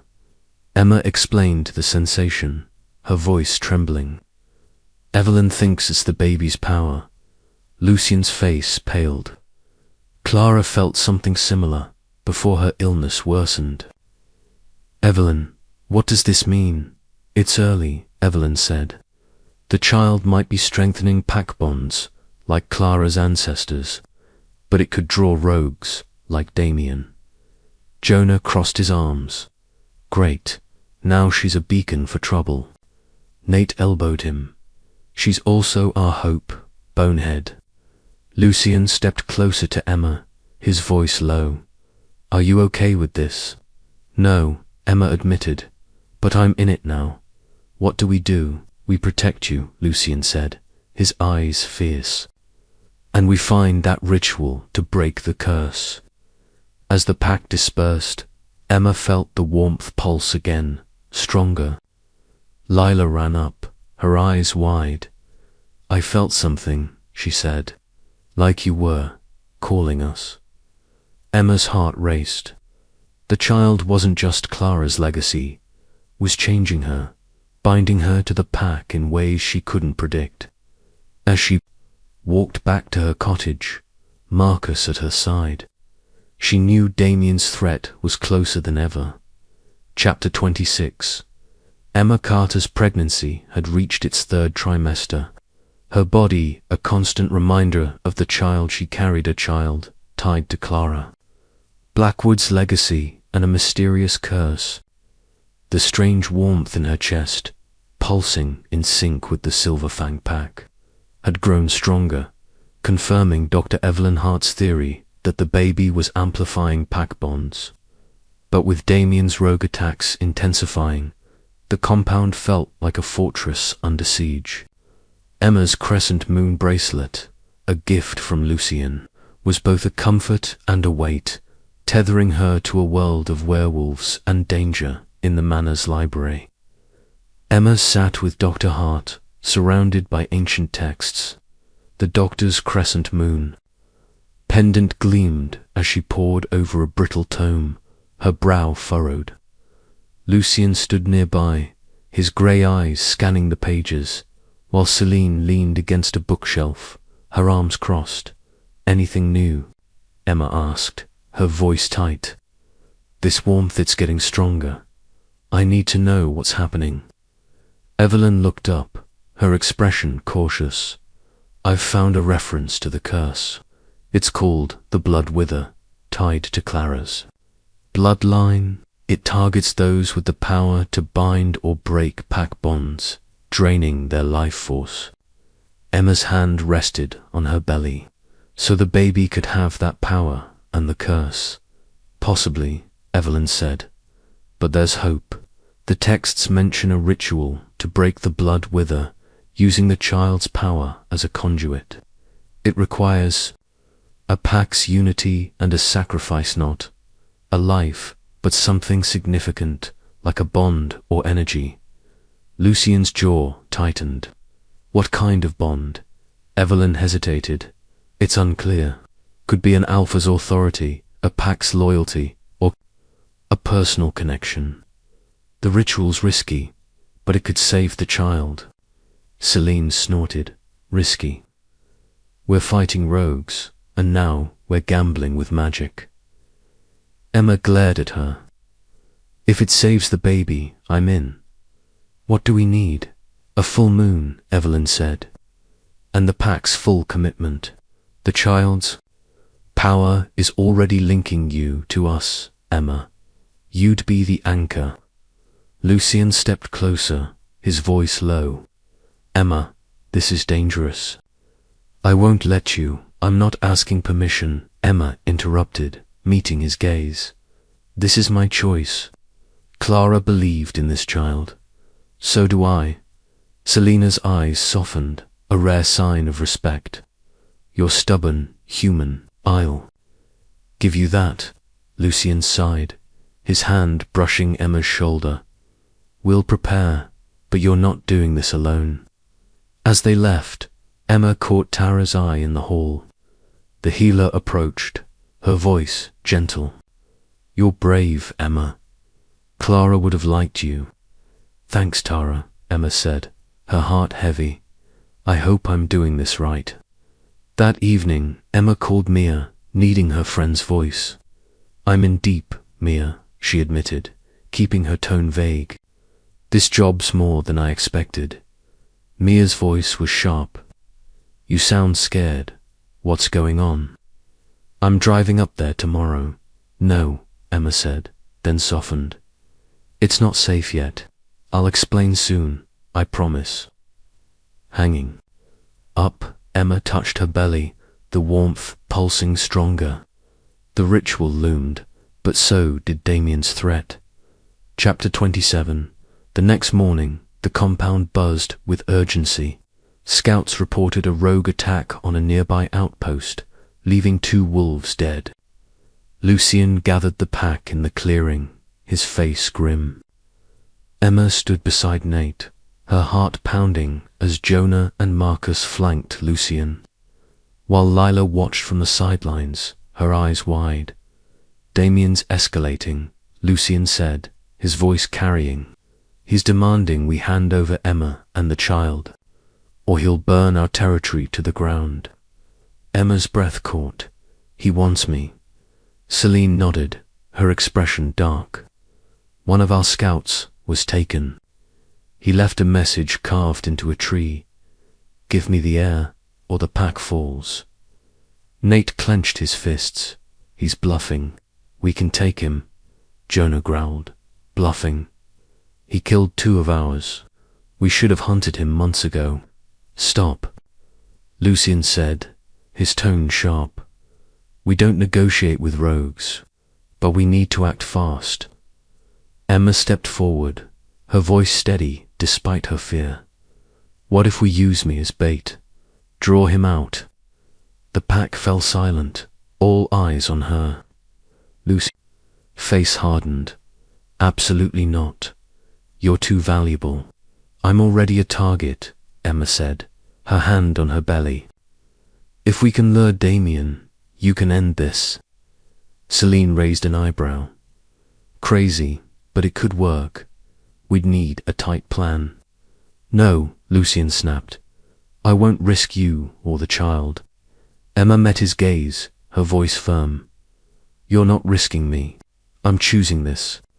For the pack, for Clara. Lucien's eyes softened, but pain lingered. We'll discuss it. Everyone, prepare for lockdown. As the pack dispersed, Nate pulled Emma aside. You sure about this? Damien's no joke. I'm sure, Emma said, though her stomach twisted. I trust you all to protect me. Nate grinned, but worry lingered in his eyes. You're one of us now, Emma. That afternoon, Emma found Lucien in his study, staring at Clara's photo. You can't stop me, she said, closing the door. I'm not helpless. Lucien turned, his voice raw. I lost Clara. I can't lose you too. Emma's heart skipped, the unspoken feelings between them crackling. You won't, she said softly, but we need to stop Damien. Lucien nodded, his hand brushing hers. We'll plan it carefully, together. The plan took shape. Emma would appear at a clearing, guarded by the pack, to lure Damien. But as night fell, Emma felt the warmth in her chest flare. A sign the child's power was growing in. So was the danger. Chapter 28. The bait plan was set for the next full moon. 3 days away, aligning with the ritual to break the curse. Emma spent the time training with Celine, who taught her to use her heightened connection to the pack to sense danger. The warmth in her chest now came with faint whispers, like giddy cases too, like voices or emotions, guiding her instincts. You're getting better, Celine said during a session, tossing Emma a water bottle. You felt that, rogue, before I did yesterday. Emma caught it, panting. It's weird, like the baby's warning me. Celine nodded, her tone serious. That's the bloodline. Clara had it to a sense for the pack. You're linked to us now. Emma touched her belly, awed. It's intense. That evening, Emma visited Lucien in his quarters, needing to understand his past with Damien. He sat by a window, the moonlight highlighting his scars, reminders of battles fought. Tell me about Damien, Emma said, sitting across from him. Why does he hate you so much? Lucien's eyes darkened. He was my brother's beta, ambitious and ruthless. When my brother died, I became alpha. Damien challenged me, lost, and was exiled. He blames me for his fall, thinks the child's power can restore him. Emma's heart ached. You loved your brother, didn't you? Lucien nodded, his voice low. He was my mentor. Losing him broke me, but Clara kept me going. Now you are. Emma's breath caught, their closeness electric. Lucien, I don't, he said, standing. We can't. Not with everything at stake. Emma nodded, her heart heavy. As she left, Clara's journal flashed in her mind, its words urging her to protect the child at all costs. Chapter 29. The night before the bait plan. The pack gathered in the great hall, tension thick. Emma stood beside Lucien, her presence drawing mixed looks. Jonah's scowl, Nate's grin, Tara's nod, and Leela's shy smile. Celine, reinstated as beta, outlined the plan. Emma's bait at the clearing, Celine said, pointing to a map. Lucien, Jonah, and I will flank her in wolf form. Nate and Marcus will cover the perimeter. Tara, Lila, you're on standby with Evelyn. Jonah crossed his arms. This better work. If she gets hurt, it'll work, Emma said, her voice firm. I trust you all. Lucien's eyes met hers, a silent promise. We protect our own, always. Tara approached Emma after, her voice soft. Your pack now, Emma. We've got you. Lila hugged her, whispering, you're like a big sister. Emma's eyes stung. Thanks, Lila. You're pretty great too. That night, Emma sat with Dr. Hart, reviewing the ritual. The full moon's tomorrow, Evelyn said.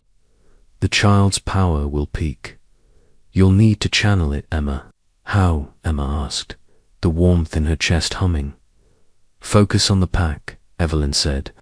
Your connection to them is the key. Emma nodded, fear and resolve mixing. As she lay in bed, the child's power pulsed, binding her to the pack and to Lucien, whose unspoken feelings mirrored her own. Chapter 30. The full moon rose, casting silver light over the clearing. Emma stood alone, her heart pounding, the warmth in her chest a steady hum. Lucien, Celine, and Jonah lurked in the shadows, their wolf forms silent. Nate and Marcus patrolled the edges, while Tara, Lila, and Evelyn waited at the compound, ready for the ritual. A rustle broke the silence, and Damien emerged, his amber eyes glinting. Two rogues flanked him, their postures feral. You're brave, human, Damien said, his voice smooth but cold. Hand over the child, and your pack lives. Emma stood tall, her voice steady. You'll never touch this baby. Damien smirked. You think Lucien can protect you? He failed Clara. Emma's anger flared, but the warmth in her chest surged, guiding her. You're wrong. This pack is stronger than you. Damien lunged, but Lucien's grey wolf burst from the trees, tackling him. Celine and Jonah joined, snarling, as Nate and Marcus closed in. The fight was chaos, teeth, claws, and blood. Emma backed away, the child's power pulsing, urging her to run. She reached the compound, where Evelyn began the ritual, chanting as the pack's energy flowed through Emma. The warmth became a fire, linking her to every wolf. Damien's howl echoed, but the pack held strong, driving him back. As the ritual peaked, Emma felt a surge, the curse's weight lifting. But Damien's voice rang out, this isn't over. Emma collapsed, exhausted but alive, the pack surrounding her. Lucien shifted back, his face bloodied but fierce. You did it, he said, helping her up. We did it, Emma corrected, her hand on her belly. The curse was weakening, but Damien's escape cast a shadow over their victory. Chapter 31. Emma. Carter collapsed into Lucien Blackwood's arms as the ritual to weaken the blood wither curse concluded, the full moon's silver light fading over the Silverfang pack's compound. The warmth in her chest, a conduit for the child's power, had surged into a blazing fire, linking her to every pack member. Though the curse's grip on the pack had loosened, Damien's escape left a bitter edge to their triumph. Now, in her late third trimester, Emma's pregnancy made every step a challenge, but the pack's unity and her bond with Lucien kept her grounded. The crescent moon bracelet on her wrist pulsed faintly, a reminder of her role in this supernatural world in the Manners Clinic. Dr. Evelyn Hart checked Emma's vitals, her crescent moon pendant glinting under the fluorescent light. Tara, the pack's healer, hovered nearby, while Lila clutched Emma's hand, her eyes wide with worry. Celine, Marcus, Nate, and Jonah waited outside, their voices a low murmur. "You're stable," Evelyn said, her tone reassuring but cautious. "The ritual took a toll, but the baby's heartbeat is strong." Emma exhaled, her hand on her belly. "What about the curse? Did we break it?" Evelyn hesitated, glancing at Lucien, who stood by the door, his face etched with exhaustion. "We weakened it," she said. "The child's power disrupted the curse's hold, but it's not gone. We'll need another ritual after the birth." To finish it, Emma's heart sank. Another ritual, with another sacrifice. "Not necessarily," Evelyn said. "The child's birth might amplify its power enough to end the curse without one. But we need to be ready." Lucien stepped forward, his grey eyes fierce. "We'll do whatever it takes, Emma. You're not alone in this." Tara nodded, her voice soft. "The pack's with you, Emma. You felt us during the ritual, didn't?" I did," Emma said, her voice trembling. It was overwhelming, like I was part of everyone. Lila squeezed her hand. "You are part of us, your family," Emma smiled, her eyes stinging. "Thanks, Lila. You're pretty brave yourself."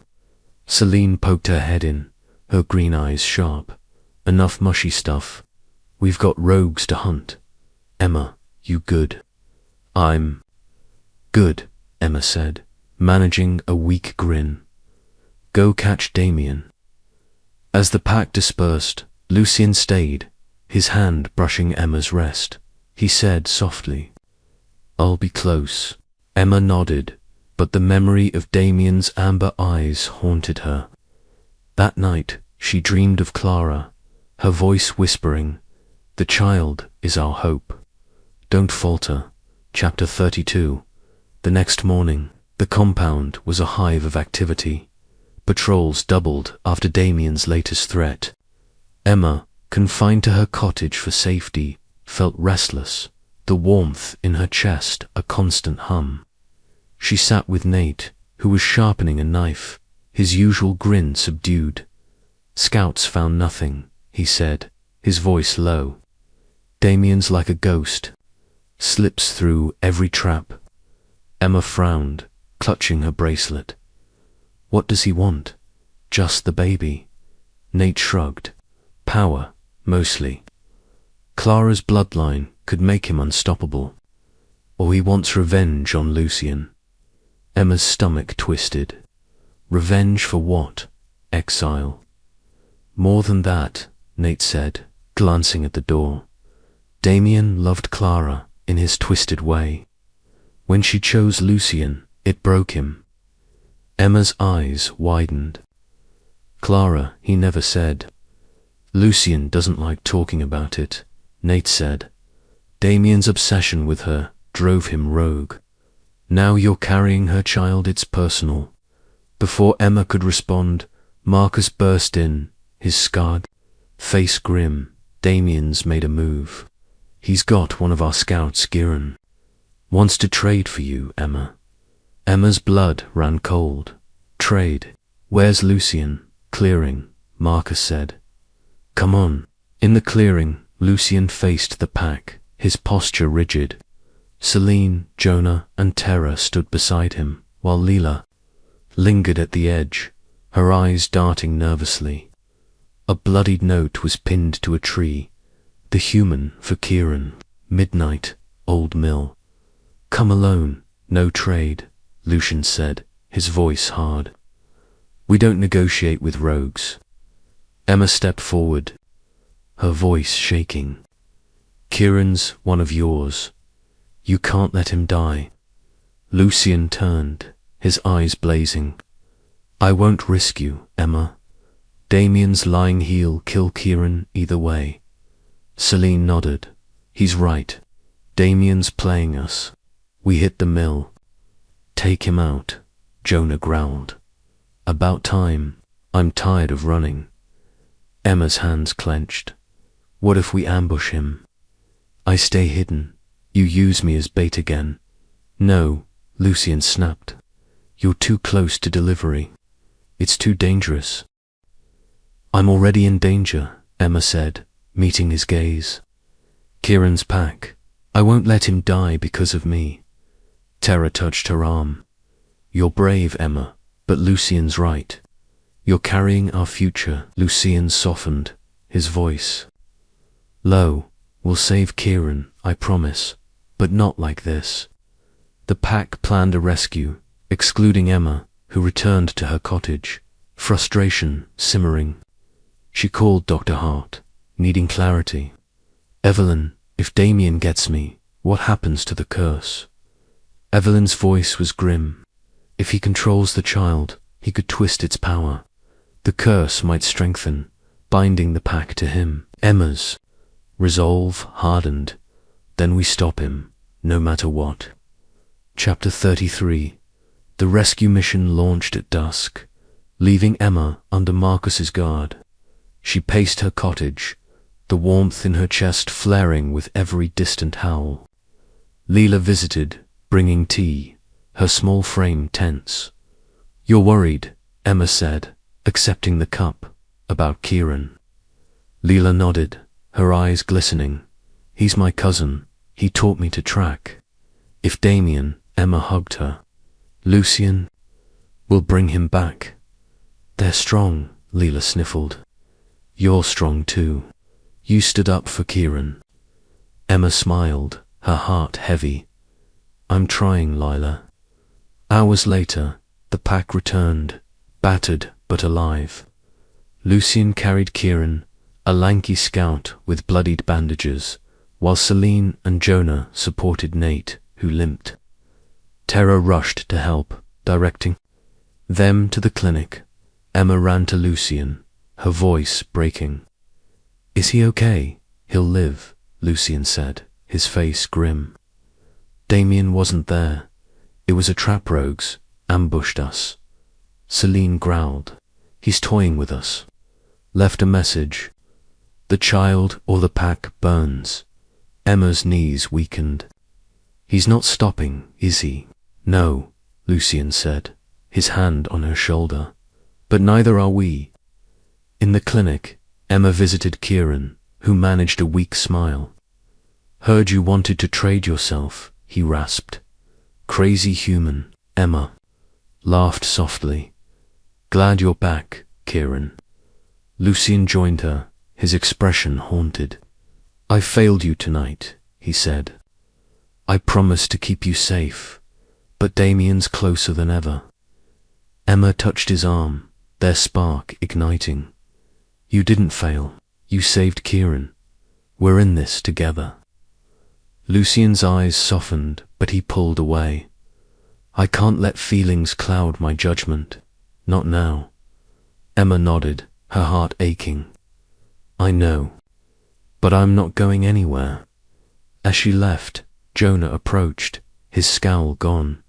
You're not half bad, human, he said gruffly. Kieran's alive because you spoke up. Emma smiled, surprised. Thanks, Jonah. The pack's unity strengthened.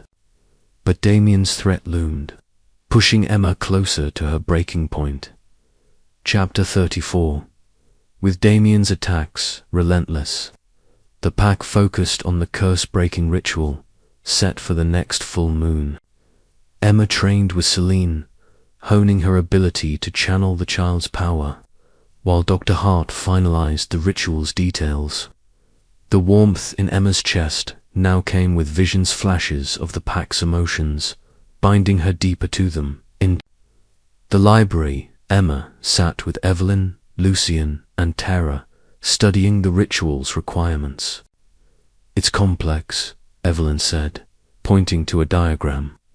Emma, you'll anchor the pack's energy, using the child's power to sever the curse. The sacrifice could be emotional, a bond, a memory. Emma frowned. What if it's too much? What if I lose? Lucien's hand tightened on the table. We won't let that happen. I'll be there, every step. Tara nodded. The pack's strength will ground you, Emma. You've felt it. I have, Emma said, her voice steady. But Damien's out there. What if he attacks during the ritual? Celine, entering with Nate, snorted. Let him try. We'll rip him apart. Nate grinned. We've got traps set. Marcus and Jonah are drilling patrols. No rogues getting through. Emma managed a smile. You're all amazing. I'm scared. Lucien met her gaze, his voice raw. So am I. I lost Clara to this curse. I won't lose you.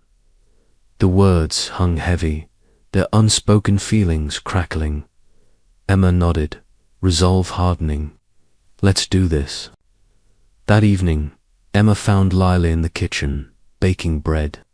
Nervous, Emma asked, joining her. Yeah, Lila said, kneading dough, but you're like Clara Strong, kind. You'll beat the curse.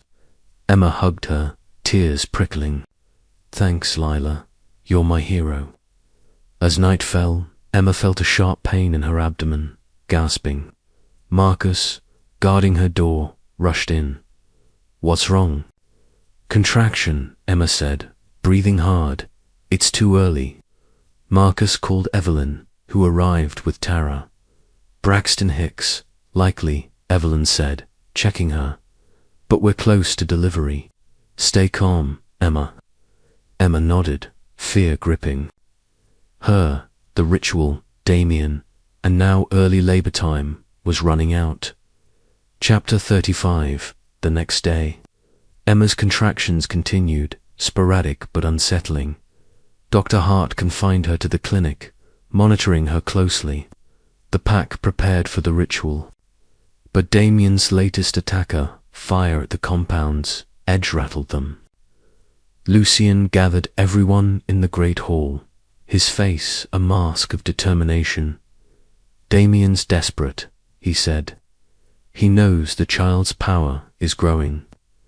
We hold the line, protect Emma, and finish the ritual.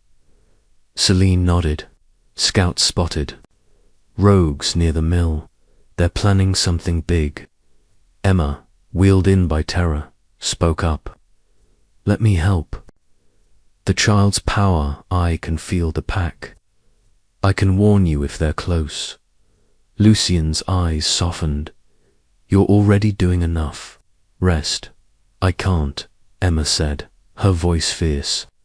This is my fight too. Nate clapped her shoulder. That's our girl. We've got your back. Jonah surprisingly nodded. Your pack, Emma, will keep you safe. As the meeting ended, a howl pierced the air, followed by shouts. Marcus burst in. Rogues breached the perimeter. They're heading for the clinic. Lucien roared, shifting to his wolf form. Celine, Jonah, and Nate followed, racing outside.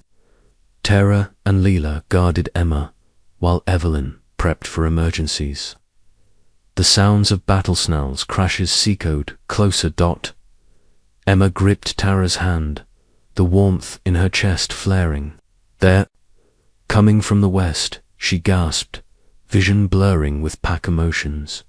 Damien's with them. Tara relayed the message via comms, and the pack adjusted, but Emma's contractions intensified. Evelyn, it's happening, she said, panting.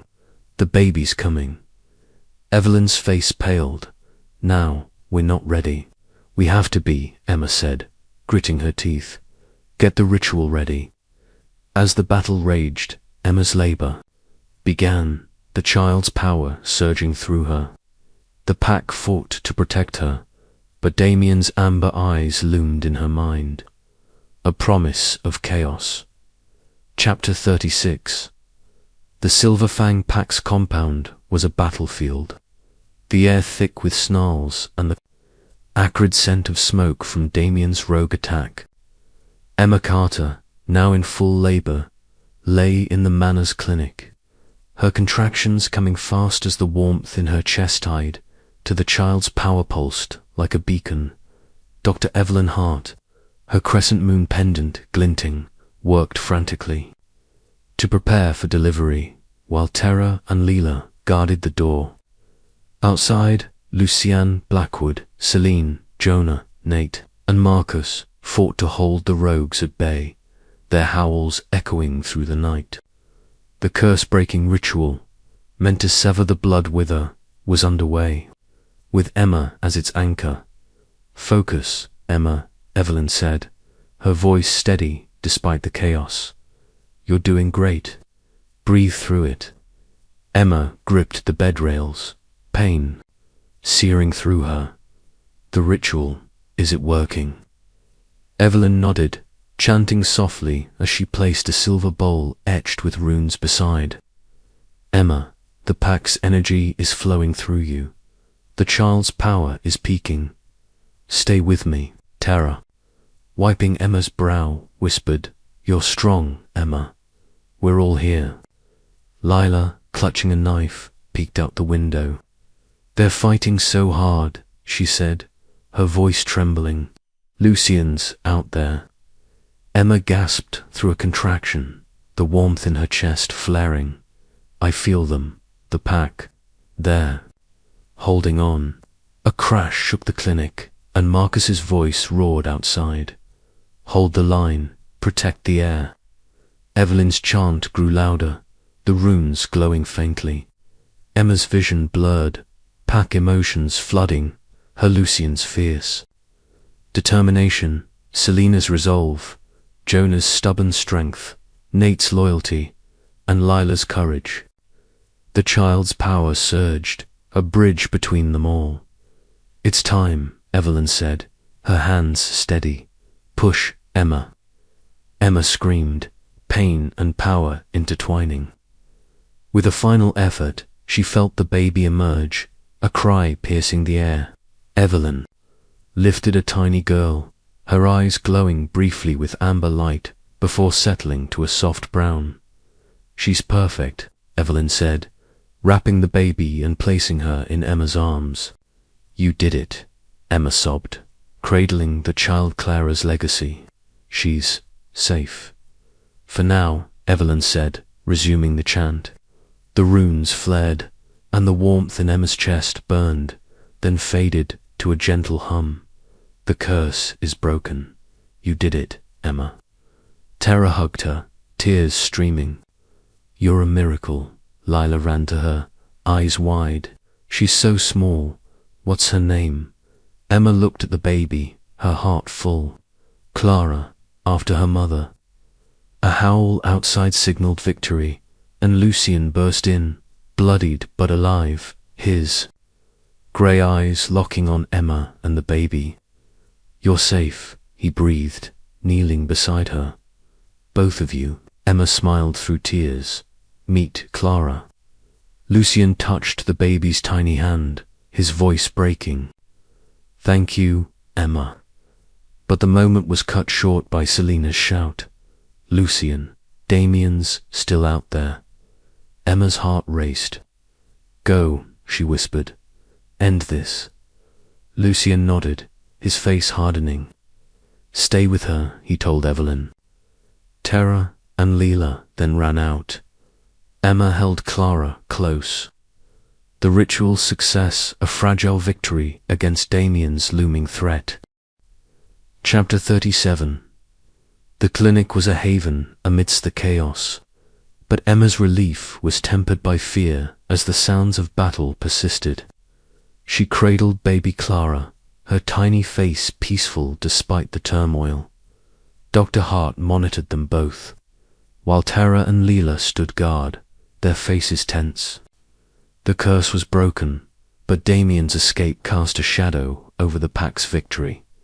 "How's the pack?" Emma asked, her voice hoarse. "Is Lucien okay?" Tara glanced out the window. "They're pushing the rogues back. Lucien's leading." "The charge." Lila gripped her knife, her voice fierce. "Damien won't win. Not after this." Evelyn adjusted Emma's fore, her expression calm but strained. "You need to rest, Emma. You've been through hell.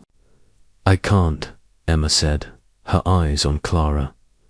Not until I know they're safe. Hours passed, the battle's din fading. Marcus entered, his scarred face blood-streaked but triumphant. Rogues are retreating, he said. Damien fled, but we got most of his crew. Emma exhaled, relief flooding her. And Lucien, the others, alive, Marcus said.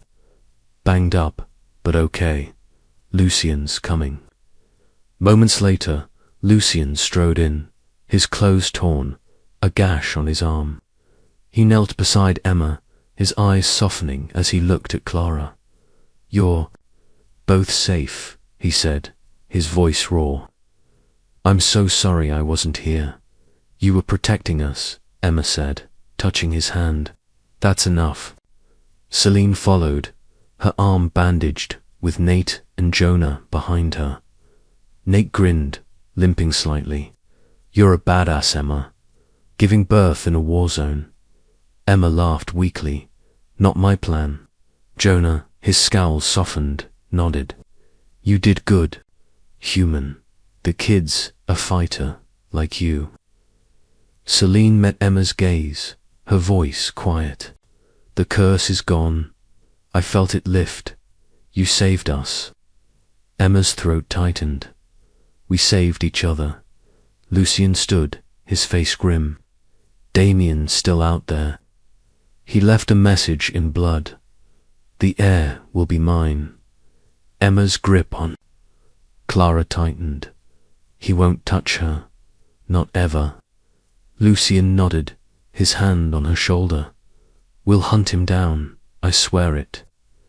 As the pack dispersed to tend the wounded, Emma looked at Clara, her tiny fingers curled around the crescent. Moon bracelet. The curse was broken, but Damien's vow lingered, a promise of future battles. Chapter 38. Days after the birth, the compound settled into an uneasy calm. Emma recovered in the clinic, Clara cradled in a bassinet beside her. The pack rebuilt, their unity strengthened by the curse's end, but Damien's escape kept tensions high. Lucien spent hours with Emma, his protectiveness tempered by a tenderness that stirred her heart. One morning, he brought her breakfast, his grey eyes soft. You need to eat, he said, setting a tray of oatmeal and fruit on her bed. Clara needs you strong. Emma smiled, rocking Clara gently. You're fussing, Lucien. I'm fine. He sat beside her, his voice low. I almost lost you both. I can't. Not again. Emma's heart ached, the unspoken feelings between them crackling.